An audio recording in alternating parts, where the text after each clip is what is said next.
Welcome in to Daily Faceoff Live, your go-to source for everything hockey. Live every weekday at noon Eastern.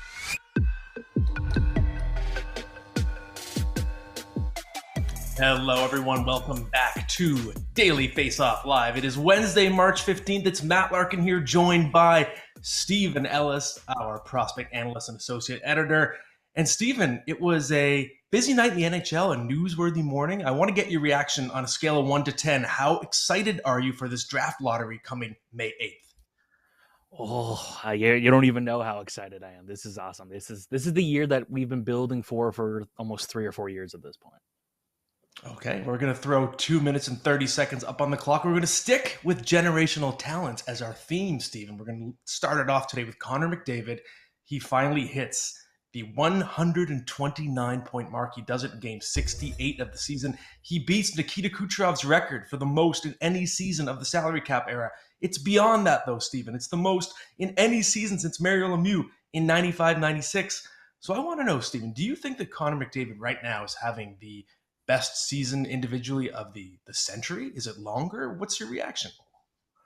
Well, definitely the salary cap. Obviously, when you look back at the 05-06 season, when it seemed like everyone was scoring a ton of goals and Yager was doing it, and Jonathan Cheechoo, Joe Thornton, guys like that, looked like we were going to see this nice resurgence in offense, and then it started to kind of die down a little bit. We were seeing guys leading the league with under 100 points, but to see that kind of ramp up again and see the best player in the world doing what he's doing is unbelievable. And I think the question now, he's going to hit 130, obviously, but can he hit 150?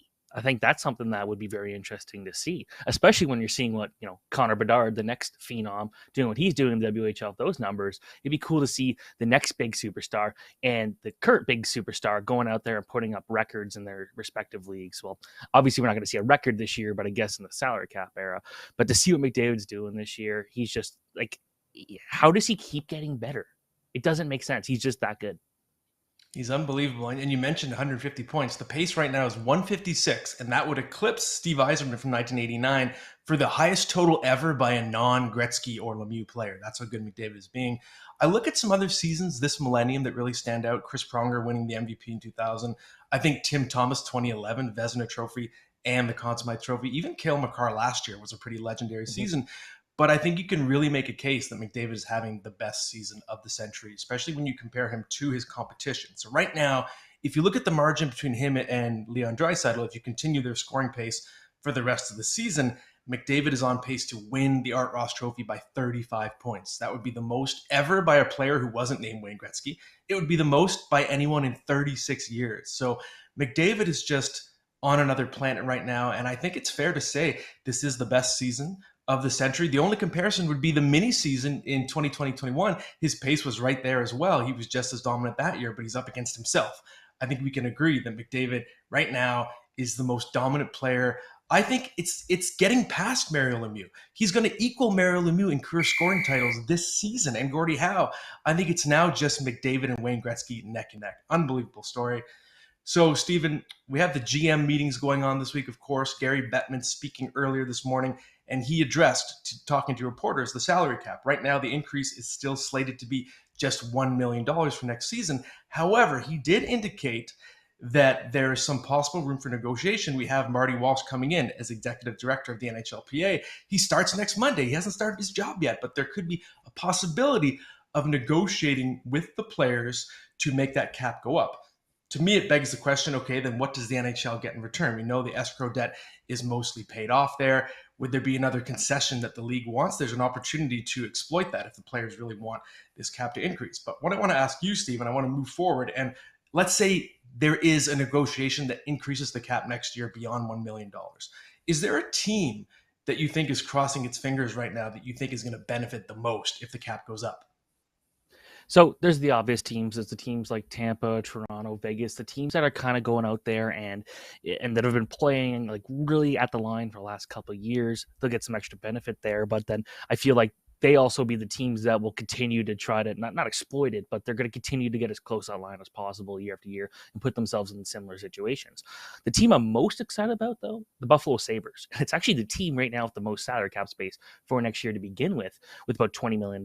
But this is one where next year, this coming summer, they don't have to worry about a lot of big contracts. They got guys like Dylan Cousins and Tage Thompson signed long term, but you're going to have to worry about the year after when you're looking at Dahlin and Power and Middlestead and Krebs, having to make some deals for them. And of course, you're going to have guys like Devin Levi in the fold, and you're going to be having a lot of young guys that are going to be needing contracts in the next couple of years.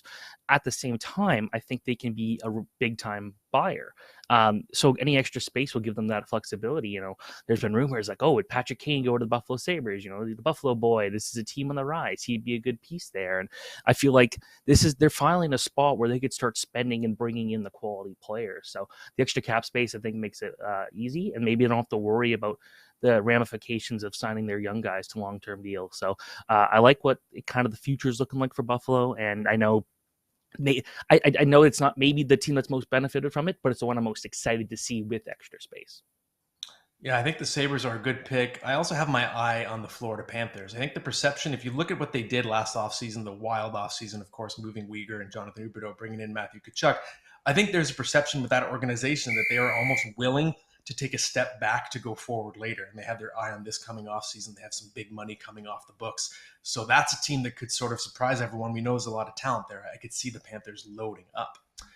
So, Stephen, I want to talk about the Vancouver Canucks. They've been a very newsworthy all season long. And interestingly, since the trade deadline passed, since Rick Tocchet came in, things have actually settled down. I feel like we haven't been talking about the Canucks as much. And the vibes are suddenly good. They're feeling good out there. And JT Miller, the grumpy man, JT Miller himself was speaking earlier this week saying that he feels like it's fun to come to the rink again. We see under Rick Tocchet, 11-7-2 record. So there is a bump now in the standings for the Canucks. But I'm curious. We've seen this story before, Stephen. They were better under Bruce Boudreau after the coaching change last year, and it didn't carry over into this season. So do you believe that this team is actually changing its identity and showing really encouraging signs? Or is this just, the pressure's off? This team can always do well when there's no pressure. I think I'm leaning towards there being no pressure. Obviously, you did a story looking at the coaching bump after a change, and it's a real thing. And that's kind of what we're seeing here with the Canucks.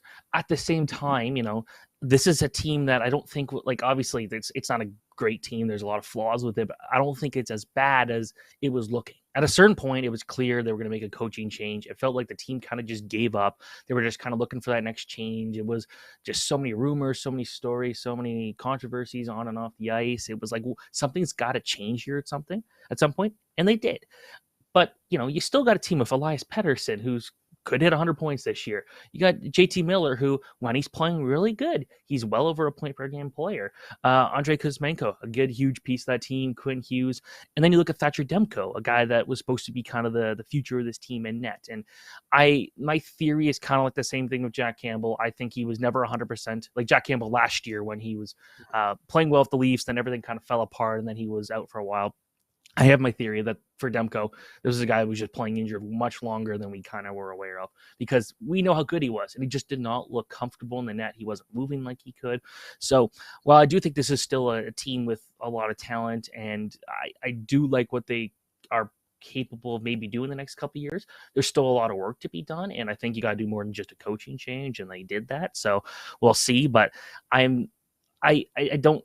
You always see these kind of games like Chicago a couple years ago was a good example when Eric Gustafsson was putting up points every single night. It's kind of like when you get to a point where the games, you're not going to make the playoffs and just you could try whatever. It seems like you play a bit better in that case. There's less pressure, but there's still a lot of work to go with this team. Yeah, I think you're right. I think the Canucks still have to earn my trust after what they showed last year. Big improvement under Boudreau. They have been under the hood much better defensively. They've actually been one of the best 5-on-5 defensive teams in the league under Tocchet. They've been demons shorthanded with Miller and Pettersson leading the NHL in shorties since Rick Tocchet took over. But again, I still question the mental toughness. I want to see what they do next year when there's actual pressure to perform, because right now there is not pressure. So we will see.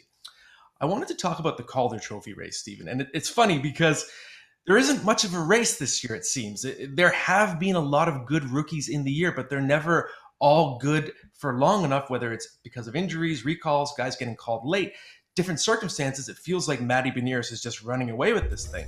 But is there anyone out there who at least deserves some consolation consideration. We see that leaderboard. Mason McTavish is creeping up. Mateus Michelli has been an interesting story in Arizona as well. But who's the guy for you that sort of deserves a little bit of underrated Calder Trophy discussion?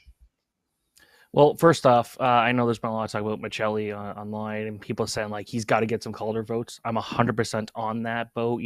Obviously, I don't think he would have gotten the same amount of production or ice time on a more competitive team, but that's not his fault. He's out there, he's doing what he's doing with a team like Arizona, so he's been so much fun to watch. I think what a great pickup for them. But the guy that I'm thinking the most of right now is Jack Quinn, and the Buffalo Sabres. You're looking at this team, their future. I think the guy everyone was really keeping an eye on, obviously, was Owen Power. And Owen Power's been great. The offense not necessarily is there, but he's been dominant at points. But I'm going to go with Jack Quinn because this is someone who is going out there. He got a pretty quiet 30 points. And, keep in mind, he had a really slow start to the season where it's like, okay, maybe this is going to take a bit. But he started to really look good the second half. He's probably going to finish close to 17, 18 goals, which is not bad at all for a guy his age. And when he was drafted, I think a lot of people were surprised he went 8th overall, especially over Marco Rossi, who was the better player on that same team that year. But Buffalo said, this guy is going to be a big-time goal scorer. We need him. And, as Victor Olofsson's kind of fallen out of that goal-scoring spot, I think Jack Quinn is going to be a huge part of this team's future. And like I was saying earlier, Buffalo, I feel like they've got the next couple of years is going to look really good for them. And Quinn's going to be a big part of that. So I think he deserves some attention. Yeah, I think you're right. And I can't remember the last time a player made the AHL look so easy as Quinn did last year. So we saw the potential for the breakout. I want to single out Pyotr Kochetkov in Carolina. I think he's been actually one of the better goaltenders in the NHL. He's started 20 games and he's gotten 4 shutouts. 25% of his starts are shutouts, .915 save percentage. He's been the best goaltender on that team. But because he's the waiver exempt one, he keeps getting pushed down by Frederik Andersen and Tiranta whenever they're healthy. And I think that will probably stop him from earning legitimate Calder Trophy consideration. I think he'll still get some down ballot votes, but maybe the sample size is going to be too small. It's too bad because if you look at the 5-on-5 numbers, goals saved above average, which to me is the best way to judge a goalie's performance, he's top 20 out of 70 goalies that have played at least 500 minutes this year. So he's one of the better goalies in the league, and it just feels like he's been overlooked because he just doesn't get to play enough. But shout out to you, Mr. Kochetkov. Okay, Stephen, now it's time for the All 32 segment. We're going to bring in Ken Boehlke to talk about the Vegas Golden Knights, who are a very interesting team right now.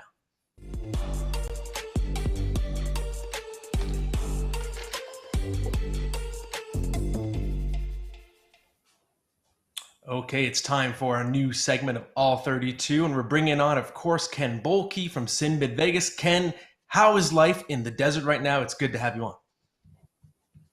Pretty good. It's been raining a little bit recently, which I don't know about that, but other than that, it's been great. All right, that's good to hear. And I want to get the discussion started with the Vegas Golden Knights with Jonathan Quick. We have to. And it's so interesting because you hear about the intangibles. You look at the performance this year, it was very weak. He was one of the worst goalies in the league on the LA Kings. People say it doesn't matter. He's the ultimate gamer. The revenge narrative is here. And look what happens. 4 starts. And save percentage is .930, 4-0. So I'm curious now, Ken, are we looking at a potential logjam down the road when everybody gets healthy in that crease? And who do you see as having the inside track to be the playoff starter? I thought the moment they made the trade that we were looking at a logjam. I actually thought there was a logjam before the trade, despite all the injuries. And I understand the idea of what they were trying to do when they made the trade. They needed to get someone in there so they weren't stuck with having absolutely nobody. But yeah, they are putting themselves in a position here where if everybody were to get healthy, it's going to be awfully difficult. I still think Thompson has the inside track, but every game Quick plays, that playoff history, that cup, pedigree is going to come into play. And I think it's very possible he takes the job and he starts the first game of the playoffs when we get there. Pavel Dorofeyev is a prospect that I was very high on when he got drafted. I was surprised he kind of fell to Vegas in the 3rd round. He's only played 5 games this year, but he's got a couple points and he's showing some nice promise. Do you see this as kind of like a blip, or do you anticipate him actually maybe being a top 6, middle 6 guy? I think it's probably a blip for now. Like, I don't think he's quite ready to do this on a consistent basis as he has the last couple of games. We've seen some plays, though, that make you really think like, ooh, there is definitely something there. And we've seen that over the time of him coming up and then certainly in the AHL at different times. But I just don't think he's quite at that point yet. And I certainly think in a Bruce Cassidy system and with the way that he kind of brings young guys along, it's not exactly a get in there and play every single day. So I wouldn't expect him in the lineup for too long, but I do think you're right that there's definitely something there. He has the ability to hold on to the puck in the offensive zone, which is not something we see a lot out of guys that come in and are playing as young players, and he's been able to do it. So I would guess he probably will be a part of the future, but I don't think that he's going to be a huge part of what they're doing maybe down the stretch and into the playoffs this year. Okay, and one question that actually ties to that when I'm looking at the right wing spot in particular in the top six, Ken, is Mark Stone. So of course we know he's on IR, LTIR after having the back surgery and of course the problems last year. So it's becoming a career-threatening maybe complication in terms of his real long-term outlook. But I know as of about a month ago there was discussion that it's still possible Vegas gets him back in time for the playoffs. So I'm curious, have you heard any updates and are you optimistic that he might be able to parachute into the playoffs just in time? The updates have continuously been ridiculously vague. Shout out to the Golden Knights. They love doing that. I don't expect that to change. I think at some point he will just magically appear on the ice in the middle of a practice. I don't know when that's going to be. I do think he is going to get back on the ice before the Golden Knights are done this season. Whether he gets back in the NHL ice and into a game, I think that's still to be seen. The biggest question to me is when they put him back on the ice to practice, he's probably going to be okay in that scenario. It's just when they know to put him into a game, they're taking a big risk. And it's not just a risk on what he's going to look like. It's a risk on what the rest of his life is going to be. Because the next time something were to happen, if he has to have a third back surgery, things go really, really, really downhill badly. And he's potentially done. So I think they're going to want to take it really, really slow. But then there's also the part of me that knows Mark Stone's going to see a team winning in the playoffs, if that's what indeed does happen, the farther they get, and say, I need to help this team. I can play. I want to. I'll take the risk. It would not shock me if he plays in the playoffs, but I don't think it's happening right away. Like I don't think this is going to be Kucherov where they plop him in there on April 17th. Like, I don't think that's going to happen. But I do think if they do make it around 2 rounds, certainly if they make it to the Stanley Cup final, he's going to want to play. And it wouldn't shock me if he gets in there. Mm-hmm. And Ken, before I let you go, I just want to get your assessment of year one in terms of a full season of the Jack Eichel roller coaster, because there's moments at which he's looked like a world beater. There have been some prolonged slumps, some injury problems, and then back up on the roller coaster. So what's your overall assessment on how he's looked and how he fits into the long-term puzzle for Vegas so far? I think the more you watch him, the more you understand what Buffalo fans have been telling us forever. You know, like everyone watches the guy and you see the parts of his game that it's like, this guy is it. This guy is elite. This is what you need. And then, like you said, over the course of a season, there are moments where you're like, man, what are we doing here? There was one last night where he picked the puck up behind his own goal and just kind of stood there, and a flyer took it and put it right in the middle, and it should have probably been a goal if not for Jonathan Quick. Don't know where he came from. Still can't believe that's real life, but he makes the stop. It's just, he is an elite player. He has elite tendencies. It's just whether it's going to be turned on every single night. And I think it is getting better. Like as we've gone over the course of the season, we've seen more and more of him being more consistent, doing the things that make him good on both ends. We just don't know what it's going to look like in the playoffs. Like that's what we have not seen ever. And those are going to be the moments where the games are going to get tighter. He's going to have to make more of these plays more consistently. We're going to see. I don't expect it to be a point per game output in the playoffs, but I do expect him to be their best scorer. I see. Yeah, I couldn't agree more. It's going to be very interesting to see. And I do think we don't really know who he is until he's in those deep waters in the playoffs. Ken, outstanding insight. Love that you bring the passion as well. And keep up the great work at SinBin Vegas. Thanks for coming on. Thanks for having me. I appreciate it.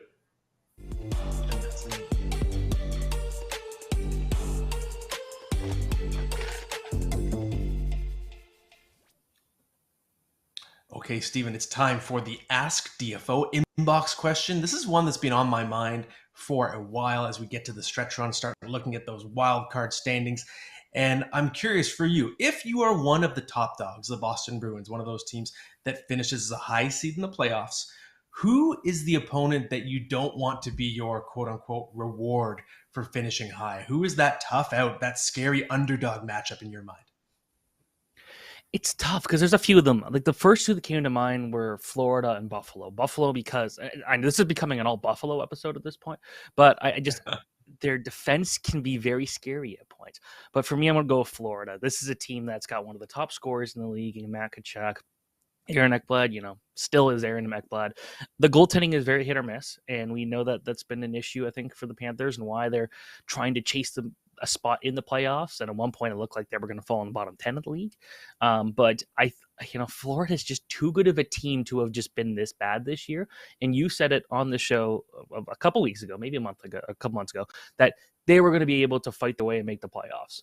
And when you've played that much hockey where you've had to kind of not survive, but have to push the envelope, you're not just kind of riding on these streaks. You're having to grind every single night to get every single point. I think that matters. So, Florida could stay healthy. That's a group where I would not want to play them.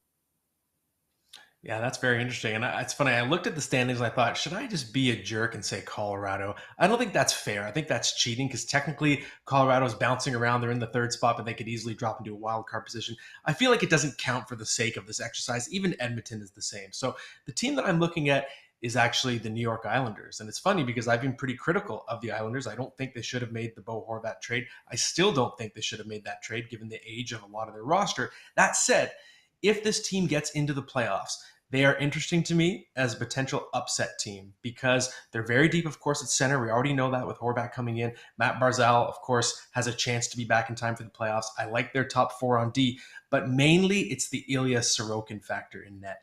If you are facing the Islanders, if you have an elite goaltender, Sorokin can match that goaltender and cancel that goalie out. If your goaltending is subpar, the Islanders will have an advantage. And this reminds me of the New York Rangers team last year that was poor in terms of their analytical numbers, but they had the Vezina Trophy winner in Igor Shesterkin as the great equalizer. They end up going to the Eastern Conference Final. And I think the Islanders are a team that if they can get in, they have that potential to surprise, even if I don't love their long-term forecast. So that's my team to watch.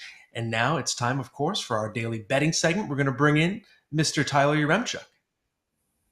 Yes, another profitable night for me. It's been a run this week of I basically go 1-1 every night, but I've been exclusively betting on plus money bets. So I've been coming out ahead more often than not. We'll look to keep that rolling here tonight with a couple of plays. The first one, not a plus money bet over courtesy of our friends at Pointsbet Canada, but it's the over between Buffalo and Washington. These two teams, it's kind of just been 50-50 on the over their last 5-6 games.